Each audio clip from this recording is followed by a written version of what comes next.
Ya, berkaitan dengan humanisme Katolik, itu berarti kan dengan paham pokok tentang manusia ya, yang eh, kita miliki sebagai orang beriman.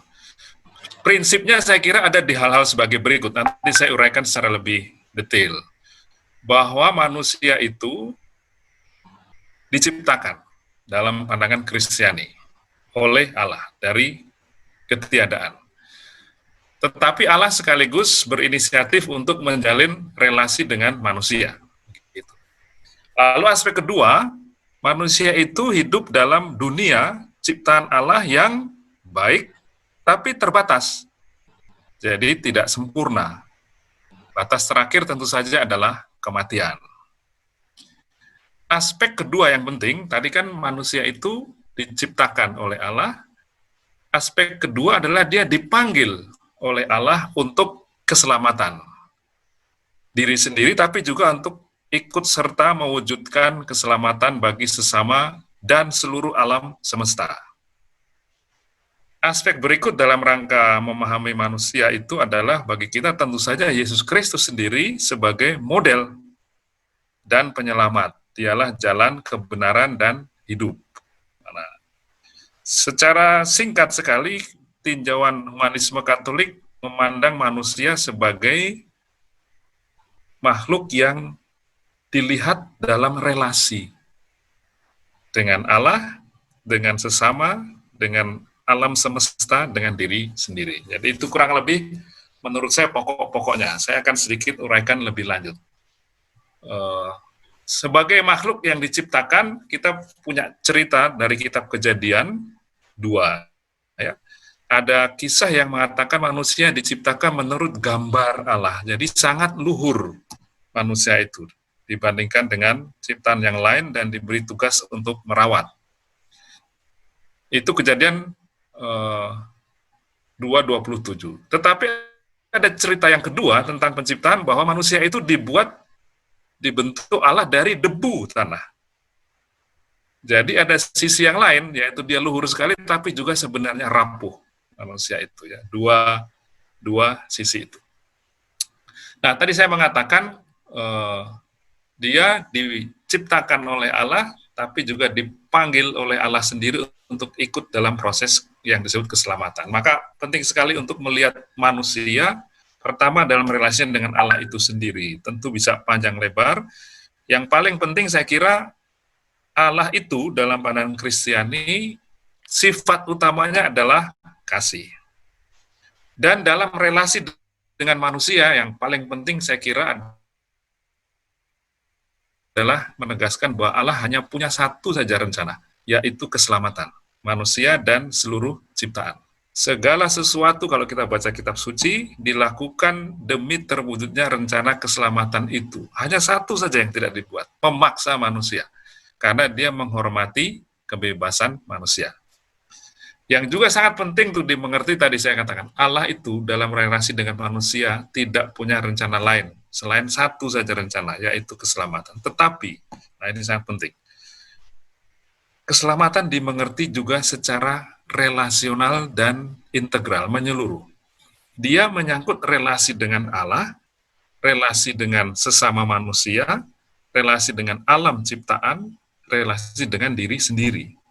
Jadi humanisme Katolik, perwujudan diri manusia itu tidak eksklusif tentang dirinya sendiri, tapi selalu dilihat dalam relasi-relasi itu. Sederhananya, keselamatan tercapai kalau relasi dalam semua aspeknya itu baik, katakanlah demikian ya. Jadi tidak memutlakkan satu aspek, antroposentrisme misalnya, relasi-relasi itu. Ada banyak teks yang bisa kita lihat ya, misalnya dalam Mazmur 72, gambaran tentang keselamatan itu menyangkut berbagai macam aspek relasi dengan Allah, dengan yang baik, dengan sesama manusia, tidak ada yang ditindas, dan lain sebagainya ya. Kemudian alam semesta juga ya, tanaman gandum akan berlimpah-limpah di negeri, dan lain sebagainya ya. Jadi semua relasi itu. Atau kalau dalam perjanjian baru dengan singkat sekali dikatakan menyangkut roh, jiwa, dan tubuh. Tapi juga menyangkut alam semesta yang mungkin juga relevan untuk pembicaraan berkaitan dengan COVID, tadi sudah disinggung oleh pembicara sebelumnya. Sudah dimulai di dunia ini, tapi belum sempurna. Jadi tidak terlalu kaget juga harusnya manusia Kristiani terhadap macam-macam keterbatasan itu. Karena Allah punya satu rencana saja itu, maka semua yang bertentangan dengan rencana keselamatan itu tidak berasal dari Allah. Semua yang buruk, perang, bencana, pengkhianatan, kekerasan rumah tangga, termasuk pandemi, perlu ditegaskan bahwa itu tidak berasal dari Allah. Bukan hukuman dari Allah. Tapi dia berkaitan dengan keterbatasan dunia, ciptaan, atau juga kesalahan manusia. Nah, itu aspek bahwa dia dipanggil untuk proses ikut mewujudkan karya keselamatan. Dalam proses itu, manusia Kristiani menemukan dalam Yesus Kristus sebagai model manusia yang sejati. Perwujudan keselamatan itu kita bisa lihat dalam hidup Yesus Kristus itu sendiri. Bisa macam-macam uraiannya, tapi kalau disingkat, dia sebagai manusia mempraktekkan itu iman sekaligus kasih dan harapan. Atau kasih mungkin lebih kalau dikonkretkan lagi, compassion, bela rasa ya, khususnya pada pendosa dan orang-orang yang menderita. Juga waktu saat disalib, dia juga mewujudkannya dengan demikian, sampai dengan kebangkitan, ya. Ini sejumlah teks dari ayat-ayat yang menunjukkan bagaimana dia menjalani kemanusiaannya dalam iman kepada Allah. Yang mungkin penting juga adalah dalam rangka mewujudkan keselamatan dengan macam-macam aspek relasi itu, sangat jelas ditunjukkan oleh Yesus bahwa dalam upaya ke sana ada preferensi atau pilihan prioritas terhadap mereka yang menderita dan yang berdosa.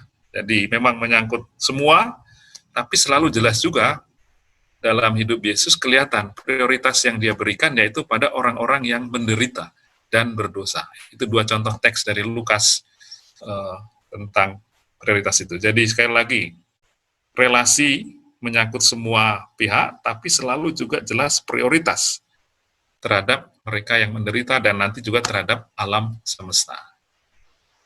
Juga mungkin itu inspirasi bagi situasi seperti kita alami sekarang, yang sangat kuat dari Yesus juga adalah harapan.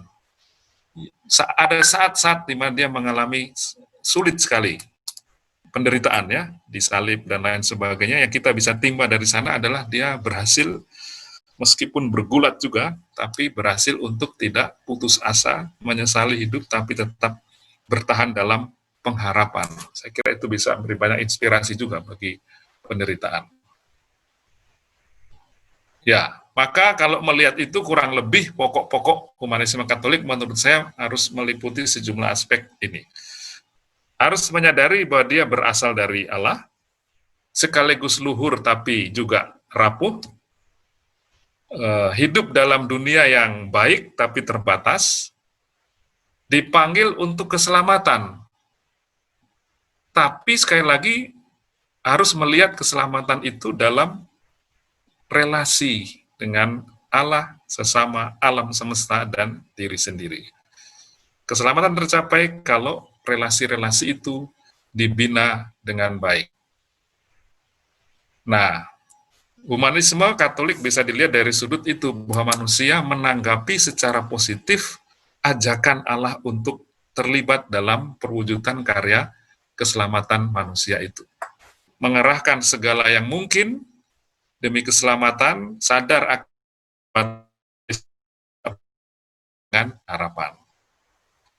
Dengan humanisme punya preferensi atau prioritas perhatian pada yang menderita dan berdosa, dan juga untuk alam semesta. Ya, dalam konteks itu berkaitan dengan pandemi, mungkin singkat, kita harus tegas mengatakan bahwa pandemi ini bukan dari Tuhan, bukan hukuman dari Tuhan. ia berkaitan dengan keterbatasan dunia dan kesalahan manusia. Maka sikap orang Kristiani harus maksimal ikut serta dalam mencari pemecahan terhadap masalah ini. Meskipun menyadari juga akan keterbatasannya, ya, kegagalannya, ada yang meninggal, banyak hal yang tertunda, dan lain sebagainya. Jadi harus menunjukkan juga solidaritas, saling meneguhkan satu sama lain dengan compassion, bela rasa yang sangat diulang-ulang oleh Paus Fransiskus, ya, terutama pada mereka yang menderita, berupaya semaksimal mungkin, tapi juga beri inspirasi untuk realistis juga, menerima kenyataan bahwa ada korban dan bagaimana dalam situasi seperti itu tidak kehilangan harapan. Itu juga saya kira bisa menjadi inspirasi. Maka tadi, iman, kasih, dan harapan itu mungkin sebagai model perilaku dari humanisme Kristiani, memiliki iman, relasi yang kuat dengan Allah, ada kasih, solidaritas satu sama lain, compassion, tapi juga itu dengan preferensi pada penderita, tapi juga dimensi yang sangat ditegaskan Laudato Si adalah alam semesta. Dan dimensi harapan, ya, untuk tetap tidak putus asa, mengingat juga segala macam upaya tidak semuanya berhasil. Humanisme Katolik bisa memberi juga dimensi harapan asal tidak meninabobokan. Ya, saya kira ini saya bisa lewati, sehingga dari perspektif manusia, menyikapi situasi seperti ini cobaan dari Tuhan atau ujian dari Tuhan atau bagaimana, ya. Yang pasti saya mengatakan itu bukan hukuman dari Tuhan. Tapi manusia bisa belajar dari apa yang dijumpai ini. Mungkin ada yang salah selama ini dalam sikap terhadap sesama, atau juga terutama terhadap alam semesta. Jadi perlu ada pengakuan akan keterbatasan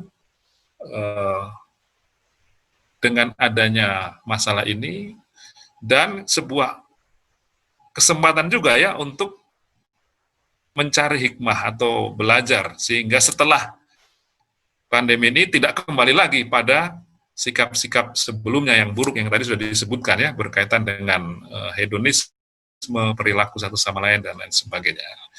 Dalam arti itu seringkali secara rohani dikatakan Tuhan menghasilkan sesuatu yang baik dari yang buruk, situasi yang buruk itu. Atau belum praktek hedonisme, perusakan lingkungan, jurang kaya miskin, sehingga kemudian eksploitasi yang berlebihan terhadap alam, kita kembali ke sikap-sikap yang lama. Terakhir, maka sekali lagi, menurut saya aspek-aspek itu dalam rangka humanisme Katolik. Menyadari bahwa dia tetap makhluk ciptaan, tapi dia dipanggil untuk mewujudkan keselamatan dalam relasi dengan macam-macam pihak, tidak boleh eksklusif, tapi ada perhatian khusus untuk yang miskin dan menderita, termasuk alam semesta. Harus menerima juga bahwa keselamatan itu sudah mulai, tapi tidak pernah selesai di dunia ini. Dalam rangka itu, sikap-sikap iman, kasih, dan harapan, dan terutama dalam situasi sekarang adalah compassion, bela rasa. Compassion ada unsur kata penderitaan di situ, ya. Jadi mungkin sederhananya kesediaan bahwa hidup kita diintervensi, diganggu oleh penderitaan orang lain. Saya kira itu pokok-pokok yang saya siapkan, ya.